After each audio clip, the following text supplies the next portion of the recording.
ಪಾಪ ನಮ್ ಸಿಮ್ಮಿ ಏನೂ ತಿಂತಾ ಇಲ್ಲ. Hey guys, welcome to my Wednesday mini vlog. ಎಲ್ರಿಗೂ ನಮ್ ದೇವ್ರು ಒಳ್ಳೇದ್ ಮಾಡ್ಲಿ. ಬನ್ನಿ ಇವಾಗ ನಾವು ಕಿಚನ್ಗೆ ಹೋಗಿ ತಿಂಡಿ ಏನ್ ಮಾಡ್ಬೇಕು ಅಂತ ನೋಡೋಣ. ಅರ್ಲಿ ಮಾರ್ನಿಂಗ್ ವೈಬ್ಸ್ ಎಲ್ರಿಗೂ ಸವ್ಯಕ್ಕಾಗಲ್ಲ. ಕೆಲವೊಂದ್ಸಲ ಮಾತ್ರ ನಮ್ಗೆ ನೋಡೋಕ್ ಸಿಗತ್ತೆ. ಇವತ್ತು ನಾನು ತಿಂಡಿ ರೊಟ್ಟಿ ಮಾಡ್ಬೇಕು ಅಂತ ಇದ್ದೀನಿ, ಜೊತೆಗೆ ಕ್ಯಾರೆಟ್ ಪಲ್ಯ. ನಾಟಿ ಕೋಳಿಗಳ ಆರ್ಭಟ. ಯಾರಿಗೆ ಎಷ್ಟು ಕೋಳಿ ಬೇಕೋ ಆರಿಸ್ಕೊಳ್ಳಿ. ಬೆಳಗ್ಗೆ ಎದ್ದು ಗಂಡ ಮಕ್ಳಿಗೆ ಬೇಕಾಗಿರೋದು ನಾವು ಒಂದ್ ಸ್ವಲ್ಪ ಏನು ಮಾಡಿರ್ಲಿಲ್ಲ ಅಂದ್ರೆ ಅವ್ರು ಹೇಳೋದು ಒಂದೇ, ಬೆಳಗ್ಗೆಯಿಂದ ಏನ್ ಮಾಡ್ತೀಯ ಮನೇಲಿ, ಕಿತ್ ನಾಟ ಆಗ್ತೀಯಾ ಅಂತಾರೆ. ನಾವ್ ಏನೇನ್ ಕಿತ್ ನಾಟ ಆಗ್ತೀವಿ ಅಂತ ನಮ್ಗಷ್ಟೇ ಗೊತ್ತಿರುತ್ತೆ.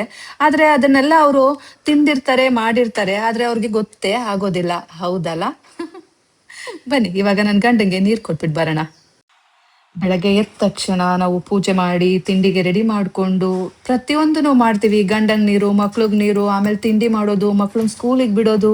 ಏನ್ ಒಂದಾ ಎರಡಾ ನಾವು ಮಾಡೋದು, ಜೊತೆಗೆ ಮನೆ ಕೆಲ್ಸ, ಅದ್ರ ಜೊತೆಗೆ ಮಕ್ಳಿಗೆ ಪಿಕ್ಕು ಡ್ರಾಪು ಬೇರೆ ಮಾಡ್ಬೇಕು. ಇವನ್ನೆಲ್ಲ ಮಾಡಿದ್ರು ಅನ್ನಿಸ್ಕೊಳ್ಳೋದು ತಪ್ಪಲ್ಲ. ಇದ್ರ ಜೊತೆಗೆ ಮಕ್ಳಿಗೆ ಓದೋಕ್ಕೆ ಅಥವಾ ಎಕ್ಸ್ಟ್ರಾ ಕರಿಕ್ಯುಲರ್ ಆಕ್ಟಿವಿಟೀಸ್ಗೂ ಸಹ ನಾವು ಹೆಲ್ಪ್ ಮಾಡಬೇಕು. ಸಾಕಲ್ಲ, ಮತ್ತು ವೈಟ್ ಏನು ಬೇಡ ಅನಿಸುತ್ತೆ. ವೈಟ್ ಮಾಡ್ಕೋಪ, ಚೆನ್ನಾಗಿರುತ್ತೆ, ಮಾಡ್ಕೊಂಡಿರು. ವೈಟ್ ಪೇಪರ್ ಎಲ್ಲಿದೆ? ನಿನಗೆ ಗೊತ್ತು, ಅಸೈನ್ಮೆಂಟ್ಸ್ ಪೇಪರ್ ಎಲ್ಲಿದೆ?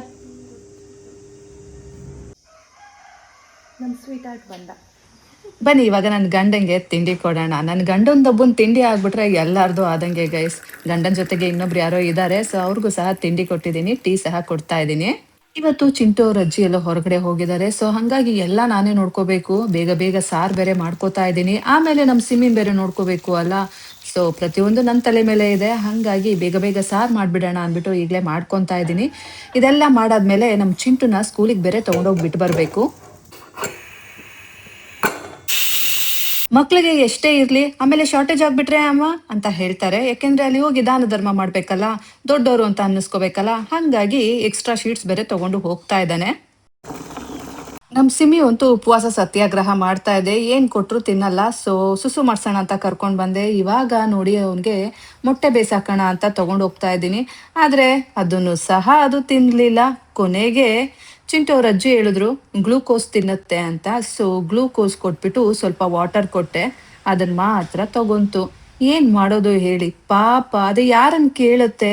ಸೊ ನಾವೇ ಏನೇನೋ ಕೊಟ್ರೆ ಅದು ತಿನ್ನಲ್ಲ. ನೋಡಿ ಗ್ಲೂಕೋಸ್ ಅಷ್ಟೇ ತಿಂತಾ ಇದೆ. ಕೊನೆಗೂ ಅದು ಮೊಟ್ಟೆನ ತಿನ್ಲೇ ಇಲ್ಲ. ನನಗಂತೂ ತುಂಬಾ ಬೇಜಾರಾಯ್ತು. ನೋಡಿ ಈ ಕೋಳಿಗಳು ಮೊಟ್ಟೆನ, ಅದೇ ಹಾಕಿರೋ ಮೊಟ್ಟೆನ ಅವೇ ತಿನ್ಕೋತಾ ಇದ್ದಾವೆ.